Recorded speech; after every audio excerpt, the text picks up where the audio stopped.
Alrighty, g'day viewers. So, like I said last week with my review of the 890 at rally at 10,000 Ks, that I do a little bit of a rundown on tyres because it's a little bit of a topic at the moment due to the shortages. And I don't know that they're manufacturing shortages in all cases, but there's definitely some shipping issues which stop you being able to get the tyres that you like. So I thought I'd run through from a trail bike, my 640 and 790 and then the 890, and run across what choices are out there and what I've got fitted and why at the moment. So I just did a trail ride with Alan down in Tasmania. We did the St Helens to Strahan, and there was a bunch of guys there that were raving about the new Shinko Cheetahs, which are a trail bike tyre but made with the compound from their trials bike tyres. So we had an RTCB ride this weekend and I fitted up the Shinko 525 because I went also with the fatty front. I actually went up a size, up 10 mils, and put on the 120/100 18 on the rear because I run an 18-inch rear. That way you get some side traction. And I got to say that this thing transformed the bike from the old Pirelli Scorpion mid-softs that I had on it. They're just rounded off by the rocky trail rides that we've got here, and that was absolutely amazing. It just got traction everywhere. There's a couple little chunks out of it from that ride, and the front edge is just a little bit chamfered. So I wouldn't say that they're going to be a long wearing tyre, but as far as grip, they were amazing, and a big step up over this Scorpion, which is getting pretty brittle now, and there's actually some chunks where side knobs are actually breaking off and coming off and stuff. So that one was pretty much past its use by date. Just good now for a mud tyre, maybe if you went to something ultra wet. So then up to the 640, it actually needed a new set of tyres a little while ago.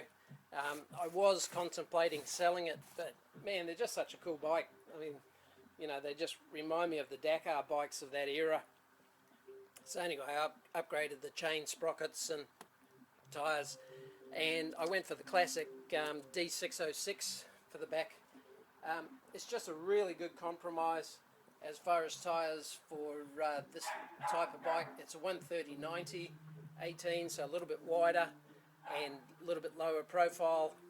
Still lots of side wall, and for what they are and the price of them and everything else, they wear well, they go well, and they're a good choice. At about the time we finished the KTM Adventure Rally, the tyres on the 790 and 890 were both spent, and we didn't have any choice. We needed tyres for a ride, and the only thing that we could get in the Motos range at the time were these Desert HTs. So this is the 140/80 tube type tyre, which is fitted to the Power Parts wheels, which are the wheels that came off the 890 Rally.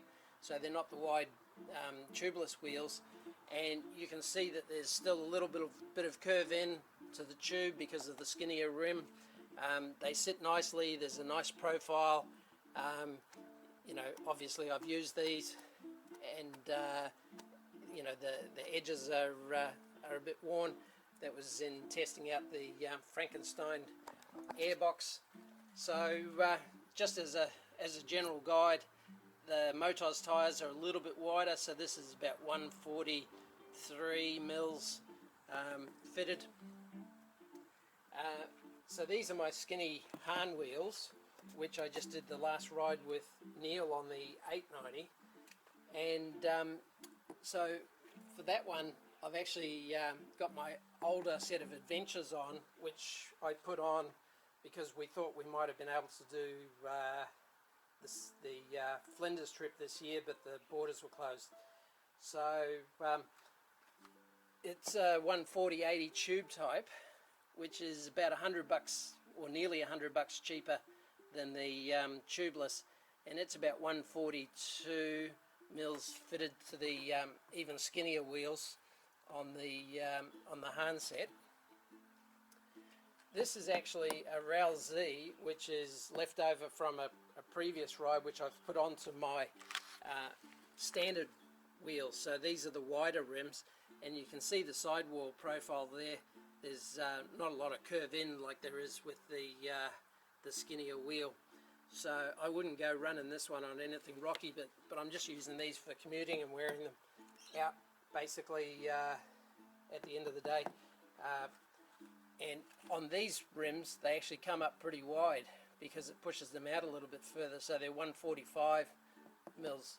So that's the Rail Z, which is my tyre of choice. So whenever I can get the Rail Zs, that's what I like to use. But here you see the three choices is the Adventure, the Rail Z and the Desert HT, all in the same size, all tube type.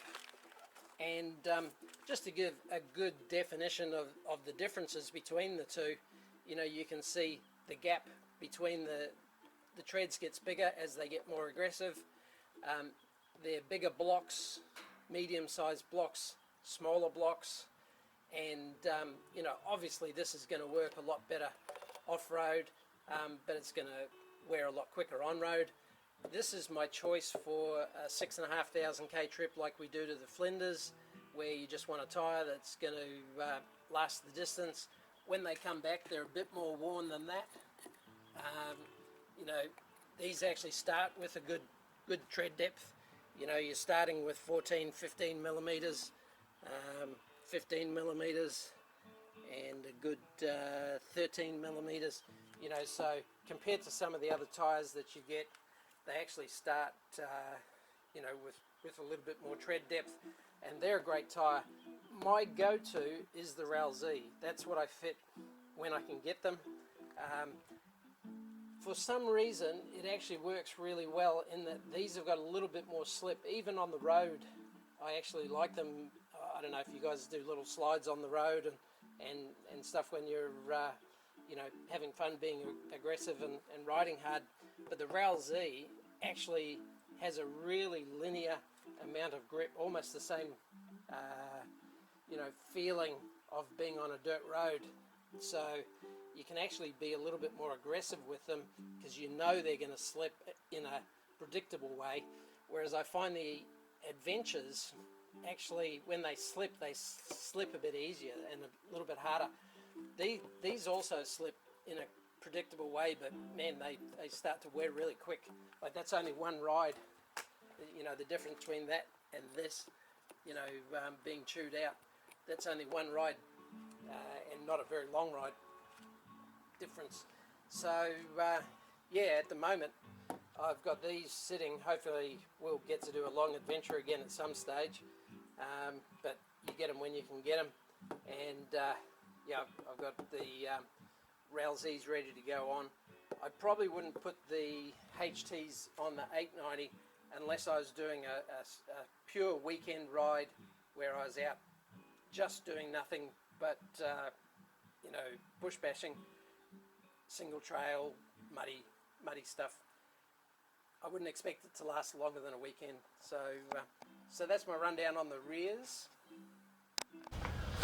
Alrighty, so and this is the front tyre selection for the 350. I went with the Shinko 216 MX Fatty, which is a 90/100 21, and that's a tyre that matches the Shinko Cheetah rear pretty well. So like I said, I went up 10 mils on the size of it because of this front tyre to get it a little bit more even.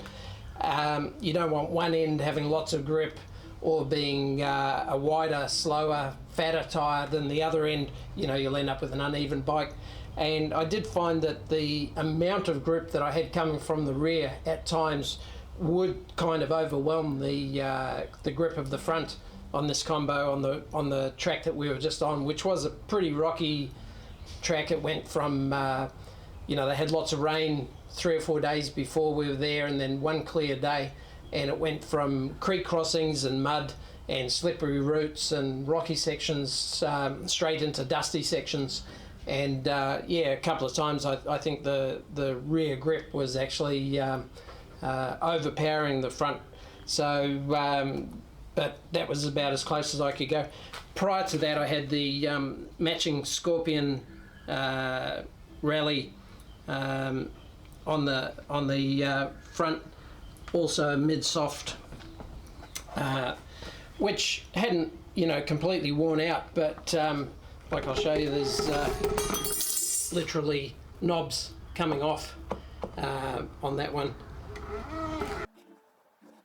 Yeah, so there's literally knobs on the side which are breaking off on this one, so the front grip of that was getting pretty compromised.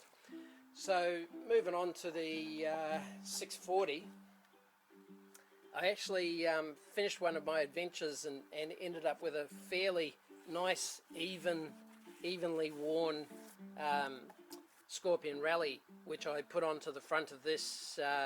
You'll see a little bit of a theme as we go for the bigger bikes, moving onto the front tyres. In fact, that's the only tyre that I've got. So managed to put, at the same time, I put these two Scorpion Rallies on the front.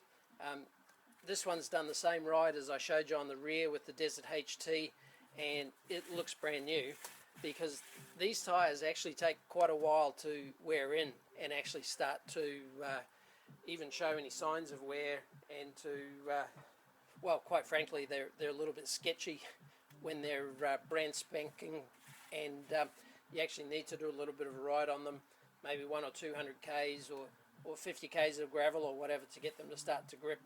I'm not sure whether it's the mold release agent or these little bobbles from the molds or what, but yeah, quite a sketchy tyre right at the start, feel wise.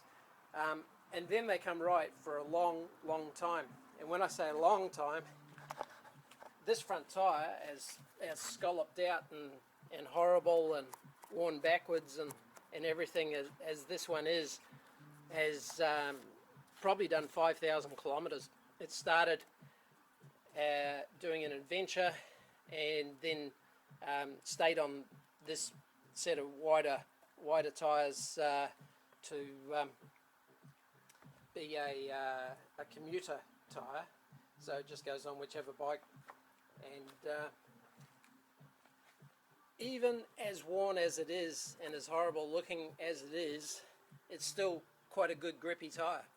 I wouldn't hesitate to do another I don't know, 1,000 kilometres or whatever commuting on that.